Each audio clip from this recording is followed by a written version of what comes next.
안녕하세요. 반갑습니다. 더 행복한 어머니가 되어 오신 여러분들을 환영하고 축복합니다.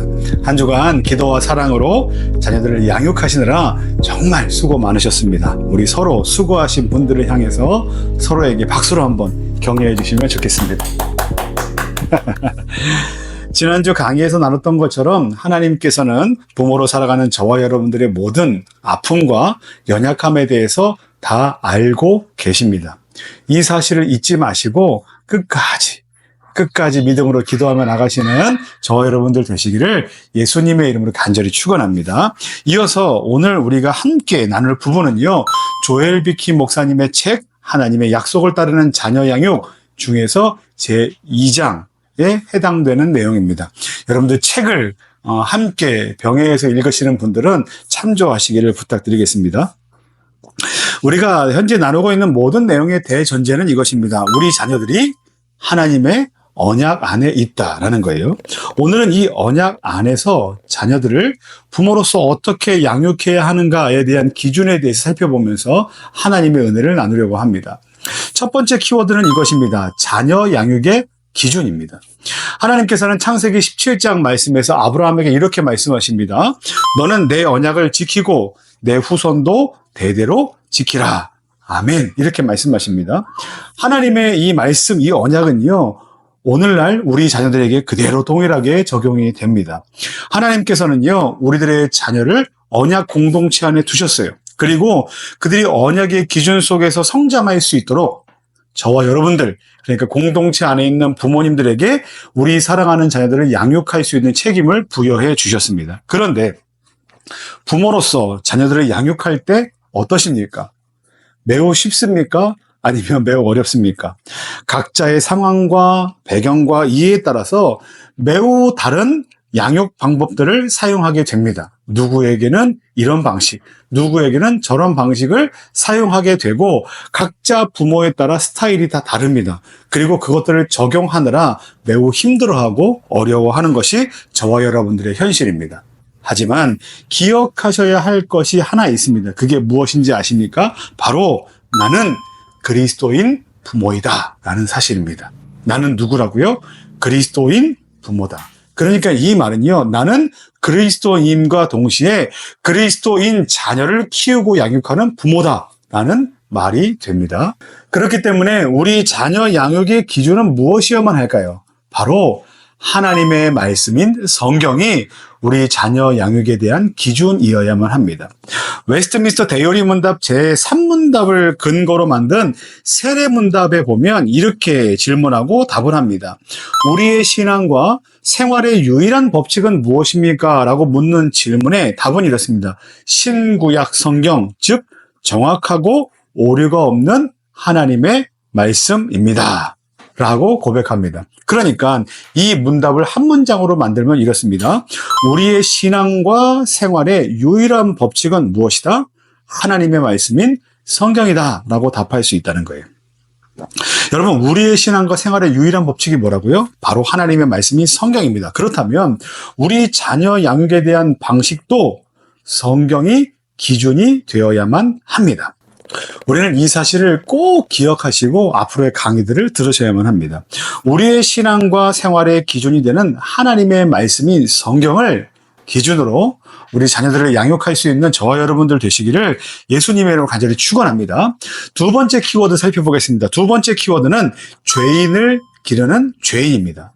이 장에서 조엘 비키 목사님은요, 우리 자녀들은 죄인이다 라는 선언을 명제로 이 강의를 시작합니다.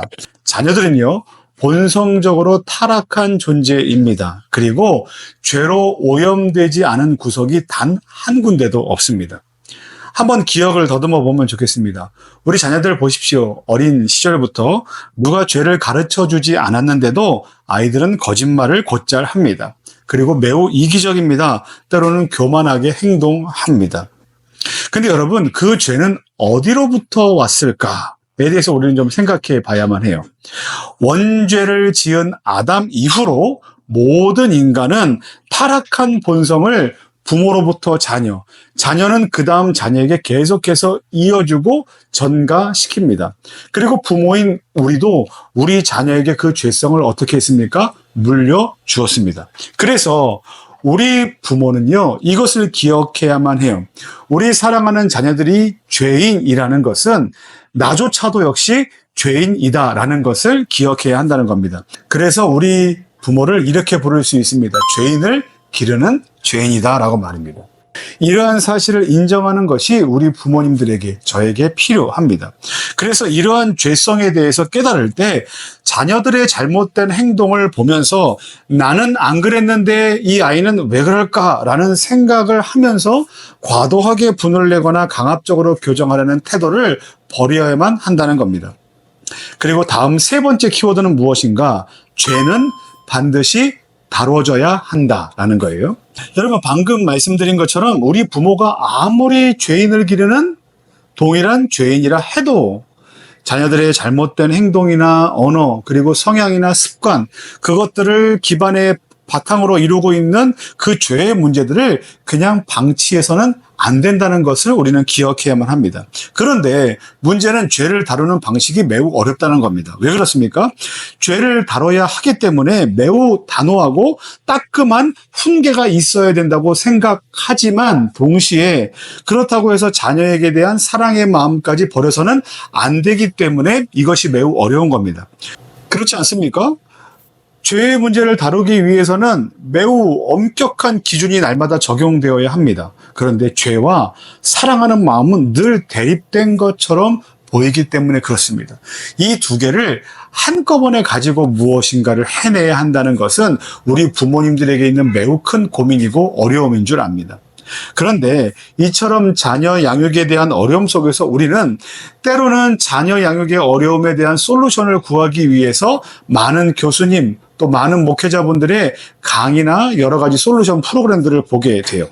물론 큰 도움이 됩니다. 그러나 그보다 훨씬 더 중요하고 절대적인 양육 방식이 우리에게 필요한데 그것을 우리에게 주실 수 있는 분이 누구실까요? 우리가 흔히 말하듯 약은 약사에게, 진료는 의사에게 맡기듯 자녀 양육은요, 자녀 양육 전문가이신 하나님께 맡기고 그분에게 배워야만 합니다. 왜냐하면 하나님은 정말 진실로 진정한 자녀 양육의 전문가이시기 때문에 그렇습니다. 잘 생각해 보십시오. 하나님은 자녀 양육을 하시기 이전에 하나님께서는 죄인을 다루는 죄 전문가이십니다. 우리 모두는 죄 가운데 태어나 살아갑니다. 그런데 죄인을 구원의 길로 이끌기 위해 필요한 것이 무엇일까요? 공의와 사랑입니다. 여러분, 공의와 사랑은요, 서로 상반되는, 서로 양립할 수 없는 가치라고 우리는 생각합니다. 그런데 이처럼 상반돼 보이는 개념을 가장 완벽하고도 조화롭게 사용하셔서 구원의 역사를 이뤄가시는 분이 누구십니까? 바로 우리 여호와 하나님이십니다. 그러니 그런 하나님의 방식을 배우게 되면 하나님께서 죄인인 저와 여러분들을 구원의 길로 인도하시는 그 방식을 우리가 배우게 되면 부모로서 자녀들을 얼마나 잘 기르고 양육할 수 있겠습니까? 이와 같은 자녀 양육 전문가이신 하나님의 방식을 우리는 어디에서 찾아볼 수 있는가? 바로 성경에서 찾아볼 수 있습니다. 갈라디아서 5장 22절부터 23절까지 말씀에 오직 성령의 열매는 사랑과 희락과 화평과 오래 참음과 자비와 양선과 충성과 온유와 절제니 이 같은 것을 금지할 법이 없느니라. 아멘. 이처럼 말씀하고 계십니다. 이 성령의 9가지 열매는요, 자녀 양육의 중요한 기준이자 방법이 됩니다. 왜 그럴까요? 하나님께서 주시는 공유적 속성에 속하기 때문에 그래요. 여러분, 하나님은 이러한 분이시다라고 얘기할 때 그것을 우리는 하나님의 속성이라고 얘기합니다. 하지만 이 속성은 두 가지가 존재합니다. 하나는 우리가 전혀 범접할 수도 없고 따라할 수도 없고 알거나 느낄 수도 없는 비공유적 속성이 있습니다. 예를 들어서 하나님은 전지전능하시다, 하나님은 무소부지하시다와 같은 것은 하나님께만 있는 것이지 우리는 그것을 따라하거나 우리는 흉내낼 수 없습니다. 하지만 그 다른 편에 있는 것이 무엇이냐면 하나님의 공유적 속성입니다. 그러니까 하나님처럼 온전하게 100% 완전히 따라할 수 없거나 우리가 함께 느낄 수는 없지만 그럼에도 불구하고 하나님께서 우리에게도 일부를 공유해 주셔서 하나님을 닮아가면서 그것들을 배우고 익힐 수 있는 것들, 그러한 성품들을 우리 안에 주셨다는 거예요. 그것이 바로 성령의 열매 안에 있는 것들입니다. 예를 들어서 자녀가 반항하거나 잘못을 저질렀을 때 부모된 우리는 어떻게 됩니까? 사랑으로 그들에게 다가가야만 합니다. 그때 필요한 게 무슨 열매예요? 사랑의 열매입니다. 또 그때 온유한 말로 교정할 수 있습니다. 그럴 때에야 자녀들은 부모의 품 안에서 무엇을 느끼게 되냐면 온유하신 하나님의 사랑을 느끼게 될 것입니다. 또 온유한 태도로 그것들을 바로잡아 줄 때 자녀들은 올바른 길을 배우고 따르며 누구를 닮아가게 되는가? 하나님을 닮아가게 될 것입니다. 그런데 자녀가 실수했습니다. 부모는 감정을 절제하기 힘든 상황에서도 그럼에도 불구하고 마음 가운데 성령의 열매를 따라 감정을 절제하고 또 오래 참음으로 그들을 인내하며 기다려줘야만 합니다. 그리고 그들이 스스로 돌아볼 시간을 내주는 오랜 기다림을 통해서 부모의 진심이 전달될 수 있게 해야만 합니다. 또 때로는 우리의 감정이 앞설 수 있지만 절제를 통해서 자녀를 강압적으로 다루지 않으며 대신 자녀의 행동을 조절하는 법을 배울 수 있도록 돕는 부모가 되어야만 합니다. 이것들이요, 사실은 우리에게 있어서 매우 어려운 것들입니다. 하지만 하나님께서 성경을 통해서 하나님의 공유적 속성들을 우리에게 보여주셨고 그 속성들을 우리는 어떻게 됩니까? 배워야만 하고 그것을 우리의 삶 가운데 적용시켜 우리의 자녀들이 누구를 바라보도록 부모인 우리를 통해서 하나님을 바라보고 하나님을 닮아갈 수 있도록 그리고 결국에는 그들의 삶이 하나님께서 원하시는 삶의 방식으로 교정되고 고쳐질 수 있도록 그렇게 갖고 가야 한다는 것입니다. 이처럼 우리가 성령의 9가지 열매를 기억하며 자녀들을 대하고 또 자녀들을 양육할 때 우리가 얻는 이점들이 있는데 3가지입니다. 첫 번째 이점은 이것입니다. 우리 부모들은요, 자녀들이 하나님을 알아가고 하나님의 성품을 닮아갈 수 있도록 돕는 도구로 살아갈 수 있습니다. 여러분 기억하십시오. 우리는요, 부모입니다. 아버지, 어머니라는 부모인데요. 여러분, 하나님께서 우리 자녀들에게 부모인 저와 여러분들을 주신 것은 영적인 영원하신 하늘 아버지 되신 그분이 우리에게 어떤 분이신가를 투영시키는 존재로서 존재한다는 사실을 기억하면 좋겠습니다. 우리 사랑하는 자녀들은요, 저와 여러분들을 통해서 하나님에 대해서 배워갈 것입니다.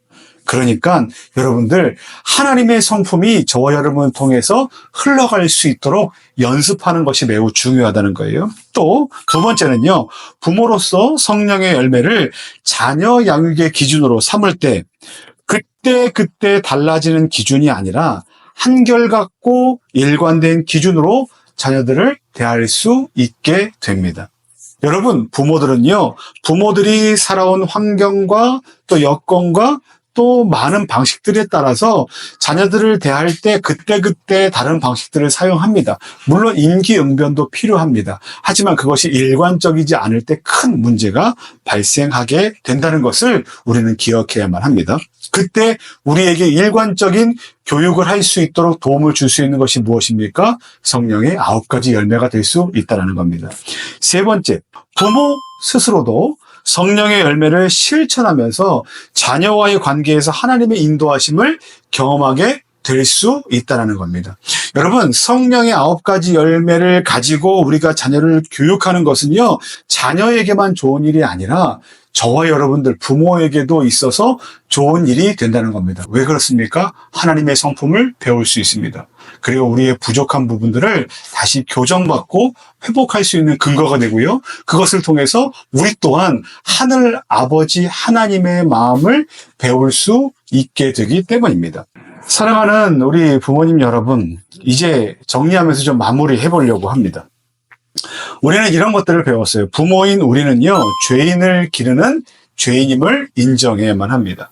또 우리 자녀 양육의 기준은요, 신앙생활의 유일한 법칙인 성경이어야만 합니다. 그리고 그 안에서도 특히 자녀 양육 전문가이신 하나님, 그분께서 우리에게 주신 성령의 9가지 열매를 마음에 새기고 그것을 바탕으로 일관된 기준을 가지고 자녀들에게 양육을 해야 한다는 겁니다.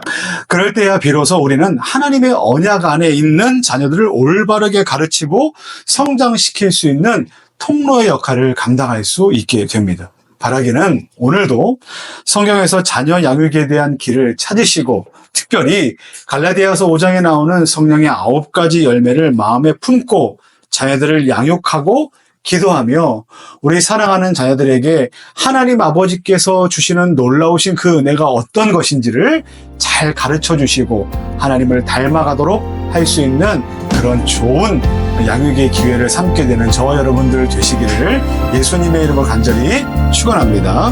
오늘 함께 나눈 내용을 가지고 하나님께 기도하며 나가는 시간을 갖도록 하겠습니다. 우리 3가지만 같이 기도하면 좋겠는데요. 3가지 기도 제목을 제가 불러드리겠습니다. 첫 번째 기도 제목은 이렇습니다. 하나님의 언약 안에서 자녀들을 양육할 수 있는 지혜를 구하는 기도를 하나님께 올려드리면 좋겠습니다. 하나님께서 주신 언약을 기억하며 우리의 기준이 하나님의 말씀과 성경이 되도록 도와달라고 기도합시다. 자녀들이 하나님의 뜻 안에서 자라기를 구하며 기도하면 좋겠습니다. 두 번째 기도 제목은 이것입니다. 자녀의 죄성을 이해하고 인내할 수 있는 마음을 위한 기도를 드리면 좋겠습니다. 자녀들이 때로 잘못하거나 실수할 때 그 죄성을 깨닫고 부모로서 이해와 인내로 다가갈 수 있도록 도와달라고 기도하면 좋겠습니다.